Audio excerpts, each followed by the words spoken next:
राहुल गांधी ने सुधांशु जी कल ये कहा है कि मैं कमीज पर धर्म ओढ़कर नहीं चलता हूं। और आपको याद है राहुल गांधी जी शायद भारत के इकलौते ऐसे नेता होंगे, नेताओं की जाति तो लोगों को पता होती, गोत्र पर बात याद करिए। राहुल गांधी जी एक बार अयोध्या भी तो गए थे, मगर रामलला के दर्शन किए बगैर कमीज पर धर्म ओढ़ के नहीं चलते, पर कुर्ते के ऊपर जनेऊ पहन के चलते हैं। तो दोस्तों 22 जनवरी को अयोध्या में श्री रामलला के प्राण प्रतिष्ठा में राहुल गांधी को इनविटेशन दिया गया था, लेकिन वो वहां पर मौजूद नहीं हुए हैं। वो वहां पर आने से साफ साफ मना कर दिए हैं और उन्होंने धर्म की बात पर ये कहा कि हम कमीज के ऊपर धर्म को नहीं ओढ़ते हैं। तो आइए सुनते हैं सुधांशु त्रिवेदी जी से राहुल गांधी को क्यों कहते हैं कि जिसका जात नहीं पता वो धर्म के बारे में ना बोले। तो आइए आप बने रहे पूरे वीडियो में, मिलते हैं वीडियो के अंत में। राहुल गांधी ने सुधांशु जी कल ये कहा है कि मैं कमीज पर धर्म ओढ़कर नहीं चलता हूं औरों की तरीके से। 22 तारीख के कार्यक्रम में न जाने को प्रश्न हुआ था उनसे, तो उन्होंने कहा कि इसको पूरी तरीके से चुनावी फ्लेवर आप लोगों ने दे दिया है। राम जी का समारोह नहीं रह गया अब ये मोदी जी का और संघ का समारोह आप लोगों ने बना दिया। आपने कहा कि वो कमीज पर धर्म ओढ़ के नहीं चलते, पर कुर्ते के ऊपर जनेऊ पहन के चलते हैं। और वो भी फोटो कब जारी हुई थी? चुनाव में। और आपको याद है राहुल गांधी जी शायद भारत के इकलौते ऐसे नेता होंगे, नेताओं की जाति तो लोगों को पता होती, गोत्र नहीं पता होता है। और गोत्र की प्रेस कॉन्फ्रेंस में घोषणा की जाए, ऐसा आपने नहीं देखा हुआ। कब था?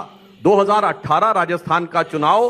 पुष्कर में दर्शन करने के बाद बाहर निकल के बताया गया कि दत्तात्रेय गोत्र के कौल ब्राह्मण हैं। तो भाई मैं कहना चाहता हूं कौन ओढ़ता है। और एक और बात याद करिए, राहुल गांधी जी एक बार अयोध्या में तो गए थे, मगर रामलला के दर्शन किए बगैर चले आए थे। तो आज वो ये कहने का प्रयास कर रहे हैं, ये बात सही है कि धर्म उनके लिए ओढ़ने क्या, उनके लिए देखने की भी चीज नहीं है, क्योंकि उनके हिसाब से धार्मिक चीज का महत्व नहीं है, जात बिरादरी का महत्व है। उनके हिसाब से उनका एजेंडा बहुत क्लियर है कि भाई एक समुदाय को तो जोड़ के रखना है। कितना जोड़ के?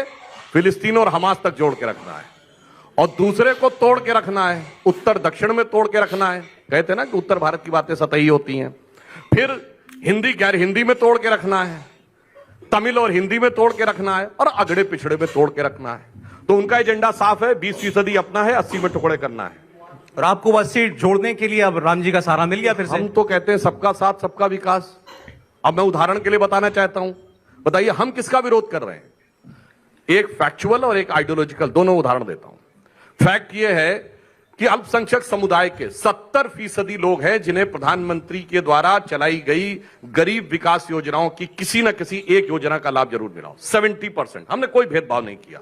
और अगर आइडियोलॉजिकल की बात कहें तो आज अगर वो धर्म की बात कह रहे हैं, तो अब ये बताइए साहब, इकबाल अंसारी जो बाबरी मस्जिद के पैरों का पक्षकार थे अदालत में, एक तो उदारता देखिए कि राम जन्मभूमि ट्रस्ट ने उनको इनवाइट किया और इकबाल अंसारी ने स्वीकार कर लिया। और मैं एक और फैक्ट बताऊं जी, 22-23 दिसंबर 1949 की रात को जब श्री रामलला प्रकट हुए थे, तो सबसे पहले उसकी गवाही किसने दी है? मजिस्ट्रेट के सामने दिया गया बयान है यूपी पुलिस के एक सिपाही का, जिसका नाम था अब्दुल बरकत। उसने कहा मुझे एक रोशनी दिखाई पड़ी, दिव्य रोशनी, और जब वो हटी तो वहां के ऊपर मूर्तियां रखी हुई थी। भाई 1949 में अब्दुल बरकत को रोशनी दिख गई, इकबाल अंसारी यहां आने को तैयार हो गया, मगर क्या बताएं, एक कहावत होती है ना, मुद्दई सुस्त गवाह चुस्त। यहां तो मुद्दई तो आ गया राम मंदिर के शिलान्यास के समय, और जो गवाह भी नहीं है वो कह रहा हम धर्म को ओढ़ के नहीं चलते, और वो हवा में लठ भांजने में लगे हुए हैं। ठीक। दोस्तों आप कितना सहमत हैं सुधांशु त्रिवेदी जी के इन बातों पे? अपना राय कमेंट बॉक्स में जरूर दें। मिलते हैं अगले वीडियो में।